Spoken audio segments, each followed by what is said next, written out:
Procuradoria-Geral da República pediu que o Supremo Tribunal Federal julgue em plenário se as mensagens apreendidas pela Operação Spoofing, aquela da Vaza Jato, aquela que investigou a invasão de celulares de autoridades, se podem ser usadas em processos criminais. Mas isso é só um pedido que já sabíamos ocorreria. Houve uma decisão do Supremo Tribunal Federal que foi uma decisão em cima do muro, né? Ou seja, permitiu que a defesa do Lula tivesse acesso pleno aos diálogos todos, mas o próprio Lewandowski chegou a dizer que não estava tomada a decisão pelo Supremo se essas conversas podem ser usadas como provas num processo legal. Mas há mais, coisas mais urgentes e importantes. O Ministério Público Federal defende que até que isso seja decidido, a segunda turma do Supremo interrompa o julgamento que discute se Sérgio Moro foi parcial nas condenações do Lula na Lava Jato, particularmente lá no caso do Triplex. É bom lembrar que essa votação já começou na segunda turma, está 2-2, há possibilidade de mudança de voto, é claro, enquanto não é encerrada a votação, qualquer ministro pode mudar seu voto, mas está 2-2.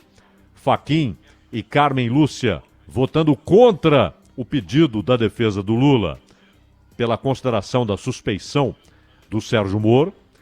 E, como já sabíamos, como os paralelepípedos nas ruas sabem, Gilmar e Lewandowski votaram pela suspeição. E aí, o ministro Cássio Marques pediu vista. E não deu nenhum sinal de que vai entregar logo. Falaram que iria entregar terça-feira, ele não está dando nenhum sinal de que vai devolver rapidamente. Aqui, aliás, está valorizando o passe, como se diz no futebol, né? Para que essa bobagem toda? Não é um processo lá muito complicado.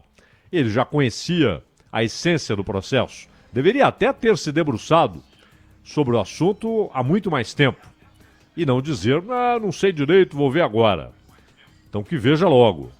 Que veja logo para que decida, para que vote a favor ou contra a suspeição. Mas que vote. Até porque há uma boa chance de a decisão da segunda turma, se for contra o Moro, ser contestada no pleno pelo próprio Fachin. Ele, aliás, já deu sinais disso quando mandou para o pleno, ou seja, para todos os ministros, o debate a respeito daquilo que ele, Fachin, decidiu, que é a consideração de incompetência jurídica da 13ª Vara em Curitiba para julgar o caso do Triplex, o caso de Atibaia, o caso do Instituto Lula, que também tem uma outra derivação que é aquele sistema de doações para o Instituto Lula. Houve a acusação de que aquelas doações, na verdade, fantasiavam, escondiam pagamento de propina.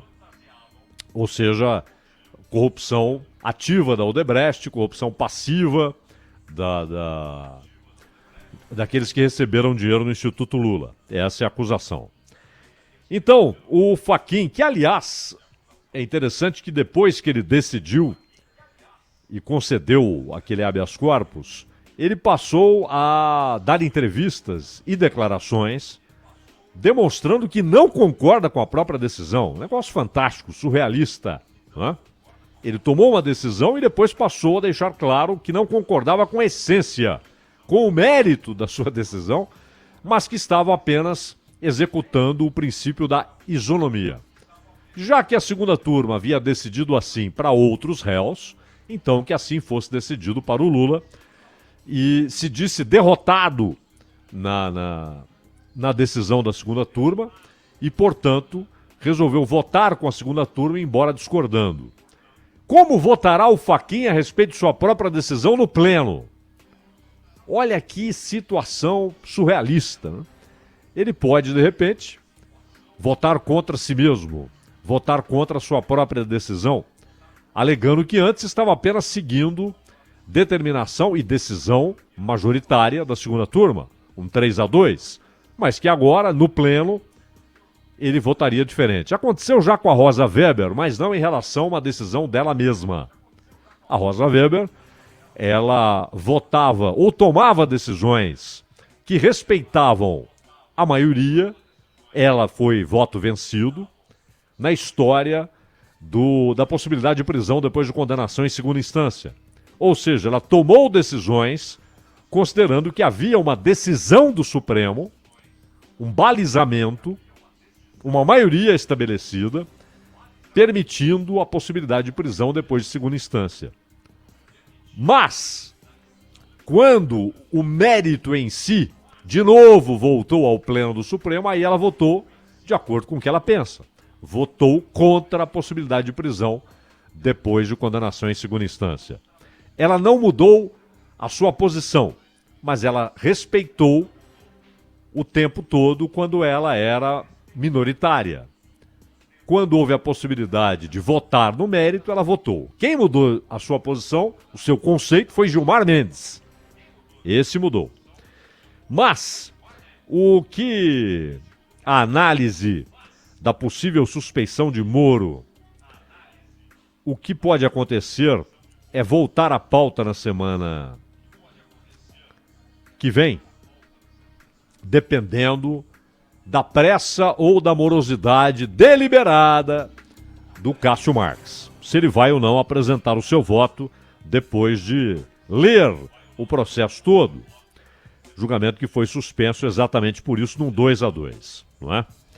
E no julgamento, o Gilmar Mendes, que aliás já fez isso em entrevistas, inclusive no Canal Livre, e o famoso e popular Lewandowski, eles citaram trechos de mensagens da Vaza Jato para reforçar a tese de que Moro e os procuradores que atuaram na Lava Jato no Paraná foram parciais e atuaram como perseguidores do réu. No caso, o ex-presidente Luiz Inácio Lula da Silva. E aí está uma questão muito interessante.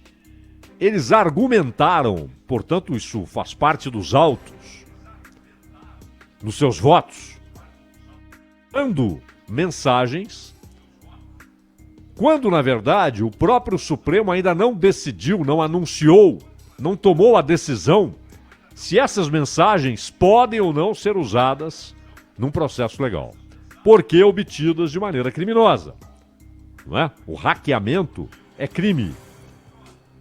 Obter mensagens por meios ilegais é crime, óbvio, não é? É ilegal. O crime está estabelecido e a pena prevista. Aliás, essa investigação anda muito devagar.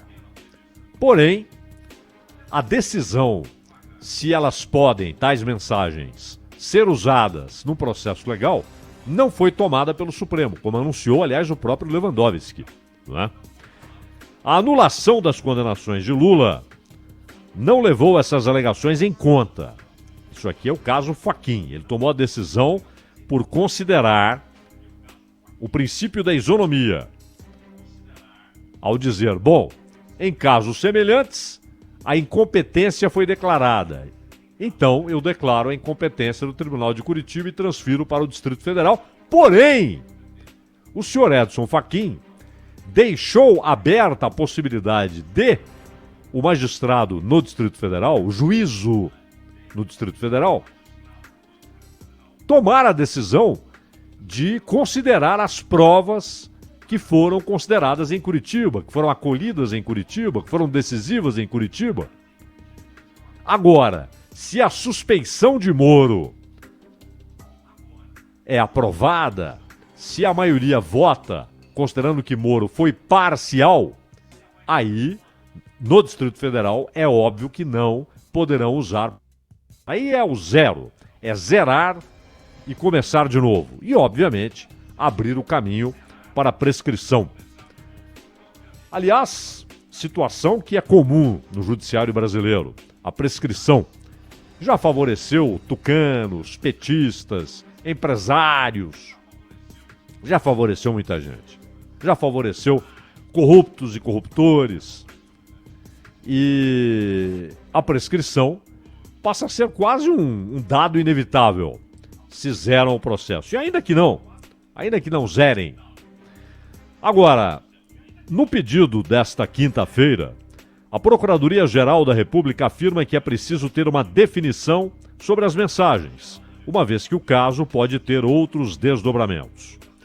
E em razão do exposto, diz o texto, em apreço à segurança jurídica, há de se dar seguimento à análise pelo plenário dessa Corte Suprema, plenário, da pretensão de acesso às mensagens que foram originariamente apreendidas no âmbito da Operação Spoofing, com o exame exauriente da licitude de sua origem, da possibilidade de seu uso por distintos agentes do Estado e pela defesa, de seus gravosos reflexos sobre a proteção constitucional, da regularidade, da construção e busca dos meios de prova, dos limites da sua expansão sobre a esfera não pública das pessoas e as consequências sobre o incentivo, atenção, à atuação clandestina de agentes públicos e privados no campo das comunicações interpessoais.